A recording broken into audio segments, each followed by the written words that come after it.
Welcome everybody to this third edition of our nightly recap. Day 3 of competition today was a double stage day. We started this morning with the 19.4 kilometer time trial presented by Le Georgeville in Saint-Prosper. Audrey, Swain Tough was the guy this morning. All eyes were turned on him, but Sergei Tvedkov stole the show this morning by taking the title.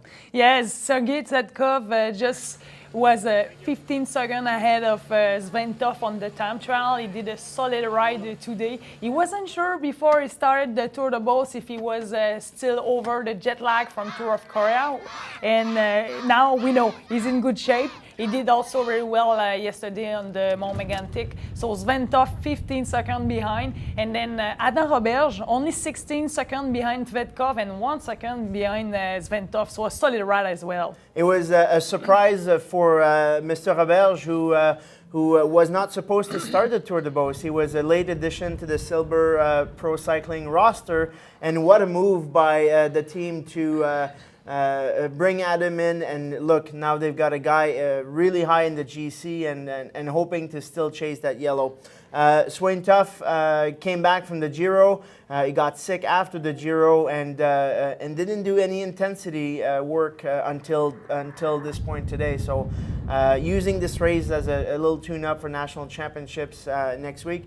But again, Sergei Tvedkov, who was really strong in the mountains yesterday and continued his domination with the time trial, and is leading the race right now wearing the yellow. Yeah, he's leading the race, and also Swain Tough, I think it's hard for him. He rode in the Giro only diesel style, you know, and didn't do effort. He got sick after, you said it. But I think he's there also to help the national team, to give his feedback to the guys, to help them. So it's a pretty good move from him to be here. He's still enjoying the Tour de Beauce, so it's looking good for the rest of the stage too. So Tvedkov takes the yellow jersey after the time trial. Adam Roberge takes the red jersey for the best youth rider. Yes. Ben Perry of the national team keeps his polka dot.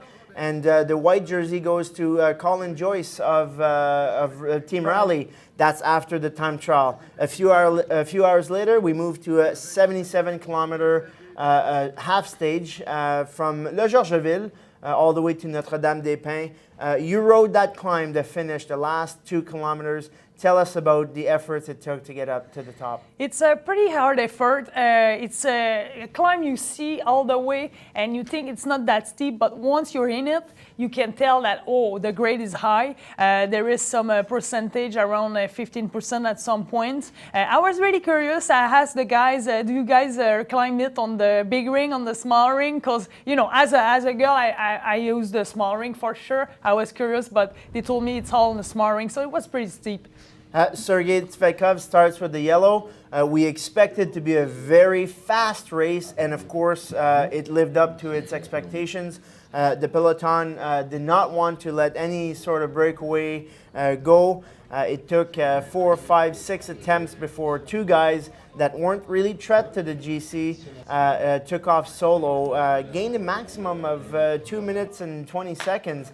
And these 2 guys managed to still be in the lead at the bottom of the climb, and it set up a nice little finish for these 2 gentlemen.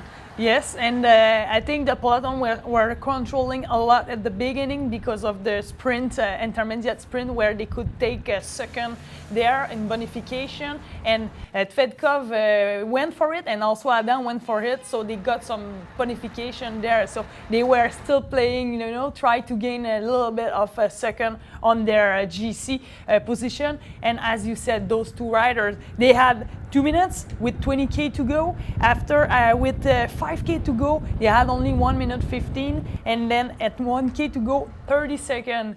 The last 500 meters, the field was just 10 seconds behind, and they still managed to get the stage win. So Griffin Easter from Project 303 got the win, and then not so far behind, Jonathan Brown from Exxon Hagen-Berman got second. And Rui Oliveira takes the rounds up the podium with the 3rd place, also of Hagens-Berman accent. In terms of jersey right now, we have Tvedkov, who keeps his yellow jersey and managed to grab the white jersey now. So heading into the crit tomorrow, Tvedkov will be the leader in the points classification as well as the general classification. On the best youth jersey, we have a change of we have Adam Roberge still with that jersey, and Ben Perry will carry the polka dot onto Sunday's stage. Tomorrow, Quebec City, Yes. crit. The criterium is going to be an exciting stage. I think all the leaders will try to secure their jersey. I don't think we're going to see so much change into the general classification, but it's going to be an exciting stage, spectator-friendly and fast. You know, there is still a little bit of a false flat climb in that criterium. It's a hard stage. They do a lot of laps, 70K, so they have to be really careful about protecting their leader. All the team will be around their leader tomorrow.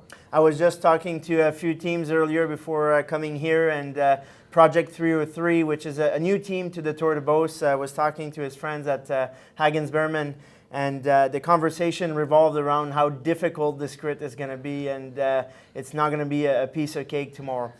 Tomorrow, join us 1:30 p.m. We'll be in Ville de Québec in Quebec City, la Parc de la Francophonie, going through the Grande Allée, coming down Boulevard René Lévesque, coming in front of the Parliament. Beautiful scenery there. Yes, back beautiful. to the finish line. 35 laps of this 2-kilometer course for a total of 70 kilometers. Again, thank you very much for joining us tonight, and we'll see you tomorrow for another edition of this nightly recap.